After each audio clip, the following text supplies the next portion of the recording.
ایک بڑی رقم دیتے ہیں اور یہ وعدہ لیتے ہیں کہ اس رقم کا تو صحیح استعمال کرنا, اور میدان جہاد میں لاپتہ ہو جاتے ہیں, اور ان کی بیوی ان کے لاپتہ ہونے کے بعد اپنے بچے کی پرورش کرتی ہے, اپنے بچے کو عالم بناتی ہے, اپنے دور کا بہت بڑا محدث بناتی ہے, اور 20 برس کے بعد ان کا شوہر جو جنگ کے میدان میں عیسائیوں سے جہاد کرتے ہوئے لڑتے ہوئے لاپتہ ہو گئے تھے, 20 برس کے بعد واپس آتے ہیں, اور جب اپنے گھر میں داخل ہوتے ہیں تو ان کا بیٹا, اس کا نام ربیہ تھا, اس نے دروازہ کھولا اور دیکھا کہ اجنبی آدمی ہیں. بیٹا باپ کو نہیں پہچانتا تھا. باپ اندر جانے لگا, بیٹے نے روکنے کی کوشش کی, باپ بیٹے میں جھڑپ ہونے لگی. اندر سے ماں آئی, ماں نے پہچان لیا, کہا بیٹا یہ تیرے والد ہیں. باپ بیٹے دونوں آپس میں گلے ملے. اس کے بعد اگلے دن فجر کی نماز مسجد میں ادا کی گئی. فجر کی نماز کے بعد ایک بہت سارے طلباء کا ایک ہجوم آیا کہ بھئی اس مسجد میں بہت بڑے محدث کا درس ہوتا ہے, علم حدیث کا درس ہوتا ہے, بہت بڑا محدث یہاں درس دیتا ہے. اور اس کے بعد امام ربیعۃ الرائے کے والد نے دیکھا, جن کا نام فروخ تھا, انہوں نے دیکھا کہ تھوڑی دیر کے بعد اس حدیث کی مسند پر جو حدیث پڑھانے والے استاد تھے وہ کوئی اور نہیں تھے, انہی کے بیٹے ربیعۃ الرائے تھے. جب امام ربیعۃ الرائے آئے اور وہ بچوں کو حدیث کا درس دینے لگے تو امام ربیہ کی آنکھوں میں خوشی کے آنسو بھر آئے, اور وہ گھر آئے اور انہوں نے اپنی بیوی سے کہا واللہ آج میں بہت خوش ہوں اپنے بیٹے کو اس مقام پر دیکھ کے. تو بیوی نے کہا کہ آپ نے جو وہ رقم چھوڑی تھی, وہ جو دینار آپ نے چھوڑے تھے, اور رات آپ مجھ سے پوچھ رہے تھے کہ ان پیسوں کا کیا ہوا, اے میرے شوہر ان پیسوں کو آپ کے بیٹے کی تربیت اور اس کی تعلیم پر میں نے استعمال کیا ہے.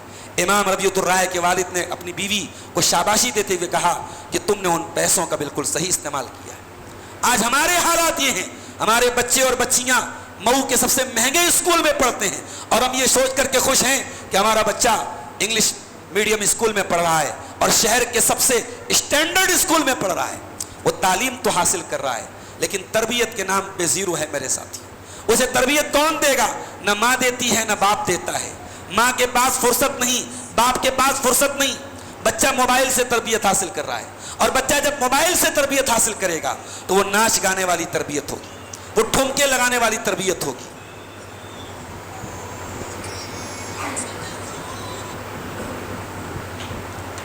اس لیے میرے پیارے ساتھیوں ماں کا بہت بڑا کردار ہے. اسی لیے ہماری شریعت یہ کہتی ہے کہ جب آپ رشتہ ناتا کریں تو اپنے نکاح میں, اپنے رشتے ناتوں میں دینداری کو آپ ترجیح دیں. اللہ کے پیارے نبی نے بار بار اس تعلق سے نصیحت کی ہے. کبھی آپ نے فرمایا تنکح المرأۃ لاربعین, عورت کا نکاح ہوتا ہے 4 چیزیں اس کے اندر دیکھی جاتی ہیں, لمالہا ولحسبہا ولجمالہا ولدینہا. عورت کا مال, اس کی خوبصورتی, اس کا خاندان اور اس کی دینداری دیکھی جاتی ہے. آپ نے فرمایا فاظفر بذات الدین, دیندار عورت کو ترجیح دو, کامیاب ہو جاؤ گے. میرے ساتھیوں آج ہمارے رشتے ناتوں میں ہم نے دین کو دیکھنا بند کر دیا, باقی تمام چیزوں کو دیکھ رہے ہیں. اس کا انجام یہ ہے کہ آئے دن طلاق اور خلا کے کیسز ہمارے علماء کے سامنے آ رہے ہیں. نکاح کے 6 مہینے بعد ہی طلاق اور خلا کی نوبت آ جاتی ہے. ایسا کیوں ہو رہا ہے؟ کیونکہ آج ہماری عورتوں کے اندر قناعت کی کمی ہے, ہماری عورتوں کے اندر صبر کی کمی ہے. اگر آپ ایک بیٹی کے باپ ہیں, اگر آپ ایک بیٹی کی ماں ہیں تو اپنی بچیوں کو قناعت بھی سکھائیے. ضروری نہیں ہے کہ باپ کے گھر میں جو آسائش ایک بیٹی کو مل رہی ہے وہ سسرال میں بھی ملے. اپنی بیٹیوں کو ہمیشہ یہ بھی سکھائیے کہ آسانی کے ساتھ اگر مشکل حالات آ جائیں تو وہ زندگی کو کیسے گزارے گی. میری پیاری ماں اور بہنوں, اگر میری آواز آپ تک پہنچ رہی ہے, میں آپ کو یہ پیغام دینا چاہوں گا, کبھی موقع ملے پیارے نبی کی بیویوں کے حالات آپ پڑھیے, ازواج مطہرات کے حالات پڑھیے, انہوں نے کیسی زندگی گزاری ہے. بڑے چھوٹے چھوٹے کمروں میں اللہ کے نبی کی بیویوں نے ساری زندگی کاٹ دی ہے. 2 مہینے تک محمد رسول اللہ کے گھر میں چولہا نہیں جلتا تھا, اور کھجور کھا کر کے اور پانی پی کر کے آل محمد نے گزارا کیا ہے صلی اللہ علیہ وسلم. اس لیے میرے پیارے ساتھیوں قناعت اور صبر یہ اپنے بچوں کو ضرور سکھائیے.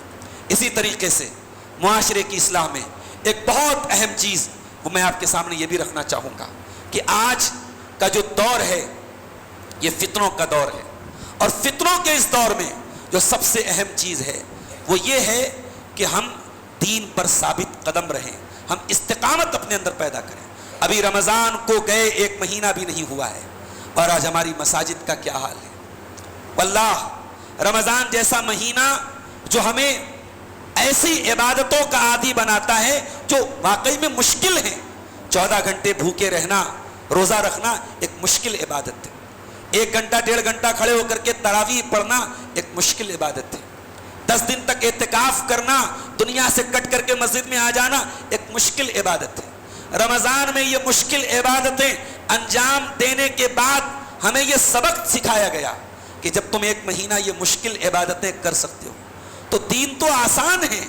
تم سال کے 11 مہینے کیا 5 ٹائم کی نماز نہیں پڑھ سکتے ہو؟ تم اگر 10 دن کے اعتکاف میں دنیا سے کٹ سکتے ہو تو باقی سال کے 11 مہینے تم اپنی عام زندگی میں دنیا اور دین کو بیلنس نہیں کر سکتے؟ اگر تم 1-1.5 گھنٹہ تراویح کی نماز پابندی کے ساتھ رمضان میں پڑھ سکتے ہو تو سال کے 11 مہینے کبھی ایسا نہیں ہو سکتا کہ رات میں اٹھو اور اٹھ کر کے تہجد کی نماز پڑھ دو. تو میرے ساتھیوں, رمضان تو ہمیں استقامت کا سبق دینے آیا تھا, ہمیں تقویٰ کا سبق دینے آیا تھا, مگر ہم نے کیا کیا؟ ہم نے طاق راتوں میں دعائیں کی, اللہم انکا عفو تحب العفو فاعف عنا, پروردگار تو معاف کرنے والا ہے, معافی کو پسند کرتا ہے, ہمیں معاف کر دے. ہم نے طاق راتوں میں اللہ سے معافی مانگی, اور وہی مسلمان عید کے دن سنیما ہال میں لائن لگا کے ٹکٹ خرید رہا ہے, وہی مسلمان گھومنے پھرنے کے نام پہ بے حیائی کر رہا ہے. کہا گئی تیری اللہ سے معافی, اور کہا گیا توبہ کا اقرار, اور کہا گیا اللہ سے استغفار کا اقرار. اس لیے میرے پیارے ساتھیوں, استقامت پیدا کریں. اللہ کے نبی نے فرمایا احب الاعمال الی اللہ ادومها, اللہ تعالیٰ کو وہ اعمال پسند ہیں جو برابر کیے جائیں, جو ریگولر کیے جائیں. وَإِن قَلَّ, اگرچہ وہ کم ہوں. میرے عزیزو, اس لیے کم سے کم نمازوں کی پابندی آپ کیجیے, اور یہ بات یاد رکھیے کہ جب زندگی میں نماز کی پابندی آئے گی تو آٹومیٹک بہت ساری برائیاں دور ہو جائیں گی. ان الصلاۃ تنہا عن الفحشاء والمنکر, یہ نماز آپ کو بے حیائی سے روکے گی, یہ گندے کاموں سے روکے گی. اور سورہ مریم میں اللہ نے فرمایا فخلف من بعدہم خلف اضاعوا الصلاۃ واتبعوا الشہوات فسوف یلقون غیا, کہ نبیوں کے بعد ایسے نالائق لوگ آئے جنہوں نے نمازوں کو برباد کیا اور شہوات کی پیروی کی, خواہشات کی پیروی کی. پتہ یہ چلا کہ جب نمازیں برباد ہوں گی تو آٹومیٹک انسان خواہشات کے پیچھے بھاگے گا. اور آخری چیز یہ ہے میرے پیارے ساتھیوں کہ اسلام کی نظر میں سب سے اہم چیز انسان کا دل ہے. انسان دل پر محنت کرے. آج ہمارے نوجوان چہرے پر بڑی محنت کر رہے ہیں, بڑی کریمیں لگ رہی ہیں, اور بڑے سیرم اور بڑے بڑے فیس واش اور کیا کیا استعمال ہو رہے ہیں. عورتوں کی تو پوری فیشن انڈسٹری اسی چہرے پر ہے. مگر یاد رکھیے, یہ چہرے کی خوبصورتی نہ قبر میں کام آئے گی نہ آخرت میں کام آئے گی. اللہ نے قرآن میں فرمایا وَلَا تُخْزِنِي يَوْمَ يُبْعَثُونَ يَوْمَ لَا يَنفَعُ مَالٌ وَلَا بَنُونَ إِلَّا مَنْ أَتَى اللَّهَ بِقَلْبٍ سَلِيمٍ. ابراہیم علیہ السلام اللہ سے دعا کرتے ہیں اور کہتے ہیں اے اللہ مجھے قیامت کے دن تو رسوا نہ کرنا جس دن نہ مال کام آئے گا نہ اولاد کام آئے گی. قیامت کے دن وہی کامیاب ہوگا جو قلب سلیم لے کر کے آئے گا, جو صاف ستھرا دل لے کر کے آئے گا. میرے ساتھیوں, ہم سب اپنے دلوں پر غور کریں, ہمارے دل کا کیا حال ہے. کہیں ایسا تو نہیں دل کے اندر شہوت کی بیماری ہے, کہیں ایسا تو نہیں دل کے اندر دنیا کی ناجائز محبت کی بیماری ہے, کہیں ایسا تو نہیں دل کے اندر غیر اللہ سے محبت کی بیماری ہے, کہیں ایسا تو نہیں دل کے اندر ریاکاری کی بیماری ہے.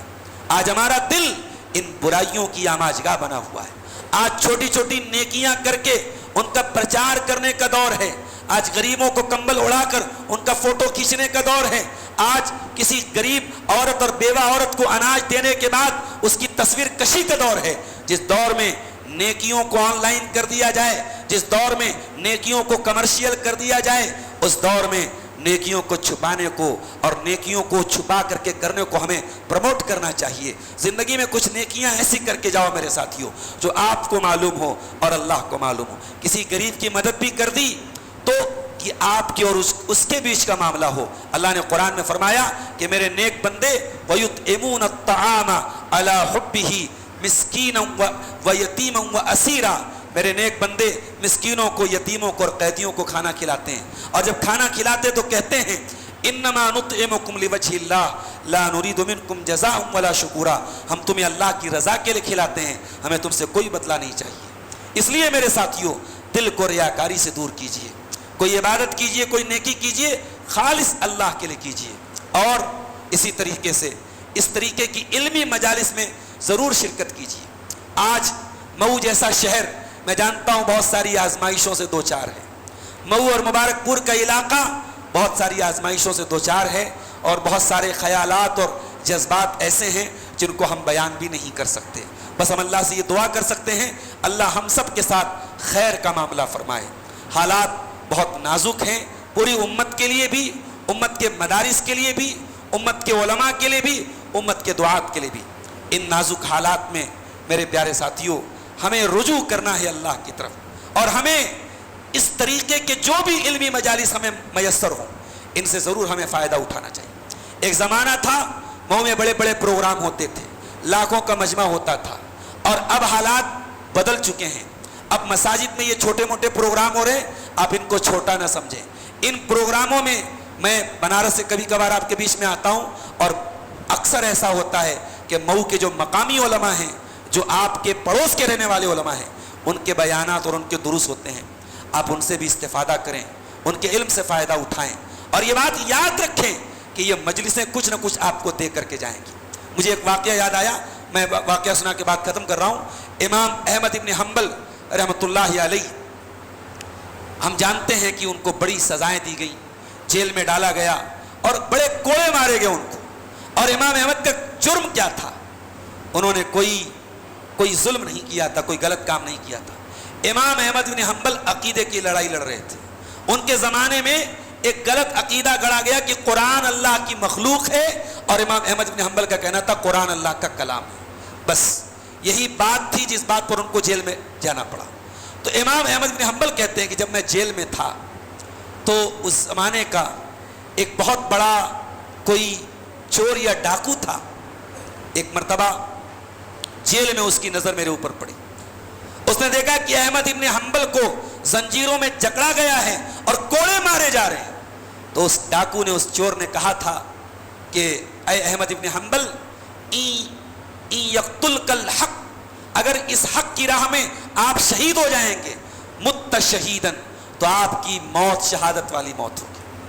اور ان عشت حمیدن, اور اگر آپ زندہ رہیں گے دنیا آپ کے گن گائے گی کہ احمد ابن حنبل حق کے لیے لڑتا رہا اور حق کے لیے جیل گیا اور حق کے لیے کوڑا کھایا. تو امام احمد ابن حنبل کہتے ہیں کہ وہ چور آدمی تھا, وہ ڈاکو تھا, وہ گنہگار آدمی تھا, مگر اس موقع پر جو اس نے یہ بات کہی, فقوی قلبی, اس سے میرا دل مضبوط ہو گیا, اس سے میرے دل کو بڑی طاقت ملی. اور جب جیل میں میرے اوپر مظالم ڈھائے جاتے تھے تو مجھے یہ بات یاد آتی تھی اور اس سے مجھے بڑا حوصلہ ملتا تھا.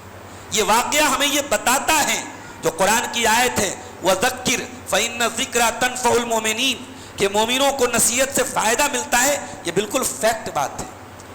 آج بھی یہ تقریریں جو ہو رہی ہیں, یہ جلسے جو ہو رہے ہیں, بہت سارے لوگوں کے پیٹ میں بڑا درد ہوتا ہے, بہت سارے لوگوں کو نہیں اچھی لگتی یہ چیزیں, مگر میں جانتا ہوں کتنے بے نمازی ان تقریروں اور ان پروگراموں کے ذریعے ان کی اصلاح ہوئی ہے. کتنے شرابیوں نے توبہ کی ہے, کتنے زانیوں نے توبہ کی ہے, کتنے بے نمازی بن گئے ہیں. کیا ہمیں حضرت علی کی وہ حدیث یاد نہیں ہے؟ حضرت علی سے اللہ کے نبی نے کہا تھا کہ اگر تمہارے ذریعے ایک آدمی کو بھی اللہ تعالیٰ ہدایت دے دے, لَأَن يَهْدِيَ اللَّهُ بِكَ رَجُلًا خَيْرٌ لَكَ مِنْ حُمْرِ النَّعَمِ, اے علی اگر تمہارے ذریعے اللہ کسی ایک انسان کو ہدایت دے دے, یہ تمہارے لیے سرخ اونٹوں سے بہتر ہے. اس لیے میرے پیارے ساتھیوں, علمی مجالس میں اور دینی مجالس میں ضرور شرکت کریں. اور میں مبارکباد دیتا ہوں الفاروق آرگنائزیشن کے جو ذمہ دار ہیں کہ ان کی کوششوں سے اور محنتوں سے بہت سارے دعوتی کام ہو رہے ہیں, اور آج کا یہ پروگرام بھی اسی کے تحت منعقد ہوا ہے. اور جو لوگ اس سے جڑے ہیں, چاہے وہ ہمارے علماء ہوں یا شہر کے اور معززین ہوں, میں ان کے حق میں بھی دعا کرتا ہوں کہ اللہ تعالیٰ ان کو مزید ہمت اور حوصلہ دے, اور اس طریقے کی جو بھی تنظیمیں ہیں, جو بھی دعوتی پلیٹ فارمز ہیں, ان کو ہمیں اللہ تعالیٰ مضبوط کرنے کی توفیق عطا فرمائے. دعا ہے رب العالمین سے اصلاح معاشرہ میں ہم سب کو اپنا کردار نبھانے کی توفیق عطا فرمائے. رب العالمین ہمارے نوجوانوں کو اس زمانے کے تمام شرور اور فتن سے محفوظ رکھے. رب العالمین ہمیں دین پر استقامت عطا فرمائے. رب العالمین ہماری عورتوں اور ہماری ماں بہنوں کو بھی اسلامی طرز حیات اپنانے کی توفیق عطا فرمائے. رب العالمین ہمیں علماء حق کی قدر کرنے اور علماء حق کے ساتھ جڑنے کی توفیق عطا فرمائے۔ اللہ ہر قسم کی بدعات اور خرافات سے ہمیں محفوظ رکھے، بالخصوص ہمارے وہ نوجوان جو جدید اور عصری تعلیم گاہوں میں جا رہے ہیں، اللہ وہاں اس ماحول میں بھی ان کو دین پر ثابت قدم رکھے، ان کو توحید پر ثابت قدم رکھے۔ پروردگار ہمیں شرک سے بچائے، شرک کی تمام قسموں سے بچائے۔ اللہ ہمیں شادی بیاہ کے معاملات میں سادگی کو اپنانے کی توفیق عطا فرمائے، رشتوں ناتوں میں دینداری کو ترجیح دینے کی توفیق عطا فرمائے۔ ہمارے نوجوانوں کو ہر قسم کے نشے کی لعنت سے اللہ تعالیٰ محفوظ رکھے، ہمارے ملک کی حفاظت فرمائے اور ہمارے ملک کو ظالموں کے ظلم سے اور شریروں کے شر سے رب العالمین محفوظ رکھے۔ ہمارے شہر مئو کی حفاظت فرمائے اور اس شہر مئو کو بھی اللہ تعالیٰ ہر قسم کے شرور اور فتن سے محفوظ رکھے، اور جب تک ہم دنیا میں زندہ رہیں اسلام پر زندہ رہیں اور ہمارا خاتمہ ایمان پر ہو۔ جانے سے پہلے میں ایک گزارش آپ سے کرنا چاہوں گا، یہ ہماری بچیاں ساتھ میں آئی ہیں، انہوں نے بڑی محنت اور تیاری کر کے ایک چھوٹی سی نظم یاد کی ہے۔ میں چاہتا ہوں کہ پروگرام کے اختتام کے پہلے 2-4 منٹ ان کی نظم ہے وہ سن لی جائے تاکہ ان کا حوصلہ نہ ٹوٹے۔ میں ناظم اجلاس سے گزارش کرتا ہوں کہ بچیوں کو مدعو کر دیں تاکہ یہ نظم